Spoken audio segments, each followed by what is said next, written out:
J'ai encore ma gaffe, dit-il, mais ça ne fera pas du bon travail. J'ai aussi les 2 avirons et la barre et mon gourdin.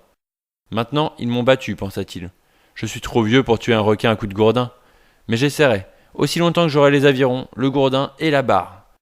Il remit ses mains à tremper dans l'eau pour les cicatriser. On était tard dans l'après-midi et il ne voyait rien sinon la mer et le ciel. Il y avait plus de vent qu'il n'y en avait eu et il espérait que bientôt il verrait la terre. « Tu es fatigué, le vieux, dit-il. Tu es fatigué du dedans. » Les requins ne l'attaquèrent plus de nouveau avant le crépuscule. Le vieil homme vit les nageoires marrons suivre la large trace que le poisson laissait dans la mer. Il n'avait même pas besoin de zigzaguer pour trouver la piste. Il nageait droit vers le canot, nageant côte à côte. Il bloqua la barre, assura l'écoute et se pencha sous la poupe pour prendre son gourdin. C'était un manche d'aviron cassé d'environ 80 cm de long. Il ne pouvait vraiment s'en servir que d'une main à cause de la prise sur la poignée, et il l'assura ferme de sa main droite, pliant sa main sur le manche tout en regardant les requins approcher. 2 galanos. Je dois laisser le premier mordre un bon morceau et le frapper au bout du museau ou directement au sommet de la tête, pensa-t-il. Les 2 requins se rapprochèrent ensemble, et quand il vit le premier ouvrir la gueule et plonger les mâchoires dans le flanc argenté du poisson, il leva le gourdin et frappa le plus lourd possible en tapant sur le dessus de la tête aplatie. Il en sentit la souplesse solide quand le coup porta. Mais il sentit la rigidité de l'os et il frappa le requin une fois de plus, le plus durement possible sur l'extrémité du museau, tandis qu'il glissait en arrière. L'autre requin s'était approché, puis éloigné, et revenait maintenant les mâchoires ouvertes. Le vieil homme distinguait des morceaux de chair du poisson, pendant blanchâtres des coins de sa mâchoire, tandis qu'à nouveau, il s'élançait et refermait ses dents. Il le frappa, mais n'atteignit que la tête. Le requin le regarda et déchira son morceau de chair. Le vieil homme abattit de nouveau le gourdin sur lui tandis qu'il se laissait glisser vers l'arrière et ne frappa que le cuir élastique et solide. « Reviens, Galano, dit le vieil homme. Reviens donc voir. » Le requin revint en une seule course et le vieil homme le frappa comme il refermait les mâchoires. Il le frappa solidement et du plus haut qu'il put abaisser son gourdin. Cette fois il sentit l'os à la base du cerveau et le frappa de nouveau au même endroit tandis que le requin tordait lentement le morceau de chair pour le déchirer avant de s'éloigner du poisson. Le vieil homme s'attendait à ce qu'il revienne. Mais les 2 requins avaient disparu. Puis il en vit un à la surface, nageant en cercle. Il ne vit pas la nageoire de l'autre. « Je n'arriverai pas à les tuer, pensa-t-il. J'aurais pu dans un autre temps. Mais je les ai castagnés tous les 2, et ils ne doivent pas se sentir très bien. Si j'avais pu me servir du gourdin de mes 2 mains, je serais sûrement arrivé à tuer le premier. Même maintenant, pensa-t-il. Il ne voulait pas regarder le poisson. Il savait qu'une bonne moitié en était détruite. Le soleil s'était couché pendant qu'il se battait avec les requins. Il va faire noir maintenant, pensa-t-il. Je devrais voir la lueur de la Havane. Et si je suis trop loin à l'est, je verrai les lumières des nouvelles plages. Je ne peux pas être si au large que ça, pensa-t-il. J'espère qu'ils ne se seront pas fait trop de soucis. Il y aura sûrement le gamin à s'être fait du souci, bien sûr. Mais je suis sûr qu'il aura eu confiance. Pas mal des pêcheurs ont dû se faire du souci. Pas mal d'autres aussi, pensa-t-il. Je vis dans un endroit chouette. Il ne pouvait plus parler au poisson parce que le poisson était beaucoup trop endommagé. Quelque chose alors lui passa dans la tête. Une moitié de poisson, dit-il. Tu étais un poisson. Je suis vraiment désolé d'avoir été si loin, de nous avoir détruits tous les 2. Mais on a tué tous ces requins, toi et moi, et j'en ai abîmé 2 autres. Combien tu en avais déjà tué, gros poisson? Tu n'as pas cet éperon sur le nez pour rien. J'aime bien penser au poisson et ce qu'il aurait pu faire au requin s'il avait pu nager librement.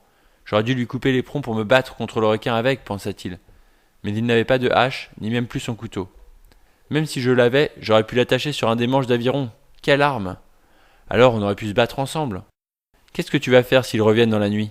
Qu'est-ce que tu pourras faire? Les combattre, dit-il. Je les combattrai, jusqu'à ce que j'en meure. Mais dans la nuit maintenant, et sans aucune lueur qui se montre avec rien que le vent et la poussière régulière de la voile, il eut l'impression que peut-être il était déjà mort. Il mit ses mains l'une contre l'autre et en sentit les paumes. Elles n'étaient pas mortes et il pouvait ressentir toutes les peines de la vie rien qu'à les ouvrir et les fermer.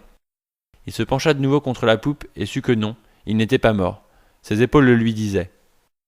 Il y a toutes ces prières que j'ai promis de faire si j'attrapais le poisson, pensa-t-il. Mais je suis trop épuisé pour les faire maintenant. Je ferais mieux de reprendre le sac et de me couvrir. Il s'appuyait contre la poupe en barrant et surveillait si la lueur apparaîtrait dans le ciel. J'en ai encore une moitié, pensa-t-il. Peut-être que j'aurai la chance d'en rapporter une moitié. Pourquoi je n'aurais pas un peu de chance? Je devrais avoir un peu de chance. Non, dit-il. Tu as contrarié ta chance quand tu as décidé de partir trop loin au large. Ne sois pas idiot, dit-il à voix haute. Reste réveillé et barre. Tu peux avoir encore une part de chance. Ce serait bien qu'on puisse en acheter s'il y a un endroit où ça se vend. Qu'est-ce que je pourrais acheter avec? Se demanda-t-il à lui-même. Qu'est-ce que je pourrais en faire après avoir perdu mon harpon, cassé mon couteau et 2 mains brisées? Tu devrais en avoir, dit-il. Tu as essayé de l'acheter par tes 84 jours en mer. Ils te l'avaient presque vendu, eux. Je ne devrais pas penser à des choses idiotes, pensa-t-il. La chance est une chose qui prend toutes les formes, et qui pourrait la reconnaître? Je la prendrai selon la forme qu'ils me diront, et la paierai ceux qu'ils me demanderont. J'aimerais voir les lumières de la côte, pensa-t-il.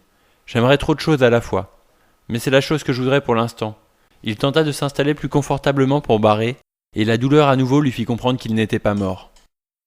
Il aperçut le reflet des lumières de la ville vers ce qui devait être 10 heures du soir. Elles étaient seulement perceptibles en tant que lueurs dans le ciel avant que la lune se lève. Et puis, elles purent s'apercevoir plus régulièrement par-delà l'océan, qui était rude maintenant avec le grossissement de la brise. Il barrait vers la lueur et pensa que maintenant, il avait dû passer la lisière du courant. Maintenant c'est fini, pensa-t-il. Ils vont probablement à nouveau m'attaquer. Mais qu'est-ce que peut faire un homme contre eux dans le noir sans même une arme? Il était engourdi et douloureux maintenant, et toutes les articulations raidies de son corps le faisaient souffrir dans le froid de la nuit. J'espère que j'aurai pas à me battre de nouveau, pensa-t-il. J'espère que je n'aurai pas encore à me battre.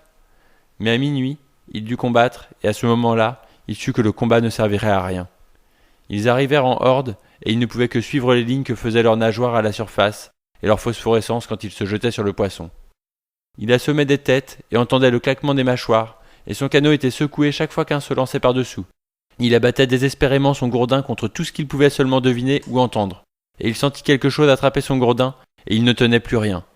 Il déboîta la barre du gouvernail, et continua de frapper avec, la tenant des deux mains, et la battant encore et encore, mais il s'en prenait maintenant aux morceaux attachés à la proue, et ils se succédaient en sautant l'un après l'autre, saisissant chaque fois un morceau de chair qui brillait sous le ciel, tandis qu'il l'emportait avant de recommencer. Enfin, un dernier s'attaqua à la tête elle-même, et il sut que c'était la fin. Il écrasa la barre sur la tête du requin, dont les dents restaient prises dans le cartilage de la tête du poisson, qui ne cédait pas. Il frappa une fois, puis une autre fois, et encore. Il entendit la barre craquer, et il continua de frapper le requin avec le morceau brisé. Il la sentit s'enfoncer, et sut que le morceau était coupant, et il l'enfonça de nouveau. Le requin lâcha prise et glissa. C'était le dernier requin de la horde à surgir, il n'y avait plus rien à manger pour eux. Le vieil homme n'avait plus de respiration, et sentait un goût étrange dans sa bouche. C'était doux et cuivré, et cela l'effraya un instant. Puis il ne le sentit plus. Il cracha dans l'océan et dit « Mangez ça, les galanos, et rêvez que vous avez tué un homme. » Il savait qu'il était battu. Désormais sans remède, il revint à la poupe et s'arrangea à caler le morceau cassé de la barre dans le mortier de gouvernail, de façon à barrer quand même. Il arrangea le sac sur ses épaules et ramena son bateau dans sa direction. Il naviguait légèrement maintenant, et il n'avait plus de pensée, ni de sensation d'aucune sorte. Il était au-delà de toute chose maintenant, et il ramenait son bateau à son port aussi bien et aussi intelligemment qu'il le pouvait. Dans la nuit, d'autres requins vinrent mordre à la carcasse comme quelqu'un qui ramasserait les miettes sur la table. Le vieil homme ne fit même pas attention à eux, ni à rien d'autre qu'à son gouvernail et sa voile. Il se fit seulement la remarque de comment son bateau naviguait légèrement et rondement, maintenant qu'il n'y avait plus de poids à son bord. Un bon bateau, pensa-t-il. Un bateau solide, et pas du tout abîmé, sauf la barre. Et ça se remplace facilement. Il savait qu'il était dans le courant maintenant, et il distinguait nettement les lumières des nouvelles plages sur la côte. Il savait où il était maintenant, et revenir ce n'était plus rien du tout. Le vent est ton ami de toute façon, pensa-t-il. Puis il ajouta. Parfois. Et la grande mer est parfois avec nos amis, parfois avec nos ennemis. Et le lit, pensa-t-il. Le lit est mon ami. Juste le lit, pensa-t-il. Le lit, c'est une grande invention. C'est facile quand tu reviens battu, pensa-t-il. Je n'avais jamais su comme c'était facile. Et ce qui t'a battu, pensa-t-il? Rien, dit-il à voix haute. Sauf que j'étais allé trop loin. Quand sa voile le porta dans la petite baie, les lumières de la terrasse étaient éteintes, et il comprit que tout le monde était au lit. La brise s'était vraiment levée et soufflait fort. Tout était calme dans le petit port, et il laissa porter vers son petit coin de galets sous les rochers. Il n'y avait personne pour l'aider, alors il remonta son bateau aussi loin qu'il le put, puis il dégréa et l'attacha à un des rochers. Il défit le mât et ferla la voile, l'attacha. Puis le mit sur son épaule et commença de grimper. C'est alors qu'il comprit la profondeur de sa fatigue. Il s'arrêta un moment et regarda en arrière, et vit dans le reflet des lumières de la rue la grande queue du poisson dressée droit derrière la poupe du canot. Il vit l'arête nue et blanche de son dos, et la masse noire de la tête avec l'éperon tendu et toute cette nudité derrière. Il recommença à grimper, et tomba à cause du mât sur ses épaules, resta par terre un moment. Il tenta de se relever mais c'était trop difficile. Il s'assit là, le mât sur ses épaules, et regarda la route. Un chat passa au loin, rôdant pour ses affaires, et le vieil homme le regarda puis regarda seulement la route. Finalement il posa le mât et se releva. Il tint le mât debout pour l'appuyer à nouveau sur son épaule et reprendre la côte. Il dut s'asseoir 5 fois avant d'arriver à sa cabane. Dans la cabane, il posa le mât contre le mur. Dans le noir, il trouva une bouteille d'eau et but. Puis il s'allongea sur le lit. Il remonta la couverture sur ses épaules, sur son dos et ses jambes, et s'endormit sur le ventre, la tête dans les vieux journaux, les bras tendus de part et d'autre et la paume de ses mains vers le plafond. Il était encore endormi lorsque le gamin regarda par la porte au matin. Le vent soufflait si fort qu'aucun des bateaux à voile n'avait pu sortir. Le gamin avait dormi tard, puis était venu à la cabane du vieux, comme il l'avait fait tous les matins. Il vit que le vieux respirait, puis il vit ses mains, et commença de pleurer. Il sortit tout doucement pour aller lui chercher du café, et tout le chemin au long de la route, il pleura. Autour du bateau du vieux se tenaient la plupart des pêcheurs, regardant ce qui était attaché à son bord, et l'un d'eux était descendu dans l'eau, ses pantalons remontés aux genoux, pour mesurer le squelette en dévidant une ligne. Le gamin ne les rejoignit pas. Il était déjà venu là avant, et un des pêcheurs prenait soin du canot pour lui. « Il est comment » cria un des pêcheurs. « Il dort, » répondit le gamin. « Il préférerait qu'on ne le voie pas pleurer, il ne faut pas le déranger. » 18 pieds de la tête à la queue, dit le pêcheur qui avait mesuré. « Je veux bien le croire, dit le garçon. » Il entra à la terrasse et demanda un bidon de café. Chaud et avec plein de lait et de sucre dedans. Autre chose ? Non, après je verrai s'il peut manger. Quel poisson que c'était, dit le patron. On n'a jamais vu un poisson pareil. Et pourtant c'était 2 beaux poissons, ceux que vous avez ramenés hier aussi. Merde aux poissons, dit le gamin. Et il recommença de pleurer. Tu veux boire quelque chose, toi aussi ? Demanda le patron. Non, dit le garçon. Dis-leur de ne pas s'occuper de Santiago. Je reviendrai. Dis-lui comme on a de la peine. Merci, dit le gamin. Le garçon emporta le bidon de café à la cabane du vieux et s'assit près de lui jusqu'à ce qu'il se réveille. Un moment, ce fut comme s'il était réveillé. Mais il s'était renfoncé dans un sommeil profond et le gamin partit de l'autre côté de la rue emprunter du bois pour chauffer le café. Puis il s'éveilla vraiment. « Ne t'assieds pas, dit le gamin. Bois ça. » Il lui versa du café dans un verre. Le vieil homme le prit et but. « Ils m'ont eu, Manoline, dit-il. Ils m'ont vraiment eu. »« Lui, il ne t'a pas eu, dit le garçon. Pas le poisson. »« Non, vrai de vrai, c'est après. »« Pedrico s'occupe du bateau et de ton matériel. Qu'est-ce que tu vas faire de la tête ? » ?»« Dis à Pedrico qu'il s'en serve pour ses appâts dans les casiers. Et l'éperon ? Garde-le si tu veux. »« Je le veux, dit le gamin. Maintenant, on doit s'occuper du reste. »« Ils m'ont recherché ? Tu parles. Les gardes-côtes et même un avion. C'est très grand l'océan, et un bateau si petit et si difficile à voir, dit le vieil homme. Il se dit que c'était agréable de parler à quelqu'un au lieu de parler tout seul et à la mer. Tu m'as manqué, il dit. Vous avez attrapé quoi ? 1 le premier jour, 1 le deuxième et 2 le troisième. Beau. Maintenant, on va recommencer à pêcher ensemble ? Non, je n'ai pas la chance. Je n'ai plus de chance du tout. On s'en fout de la chance, dit le gamin. Moi, je la porterai, la chance. Elle dira quoi, ta famille ? M'est égal. J'en ai pris 2 hier. Mais je veux qu'on pêche ensemble, parce que j'ai beaucoup à apprendre. On doit d'abord trouver un bon harpon de lancer et toujours l'avoir à bord. Tu pourrais faire la lame en prenant un ressort de suspension d'une vieille Ford. Il y en a à Guanabacoa. Ça doit être tranchant, mais pas trempé pour ne pas casser. Mon couteau a cassé. Je t'aurai un autre couteau, et j'ai déjà des ressorts. On aura combien de jours de grosses brises ?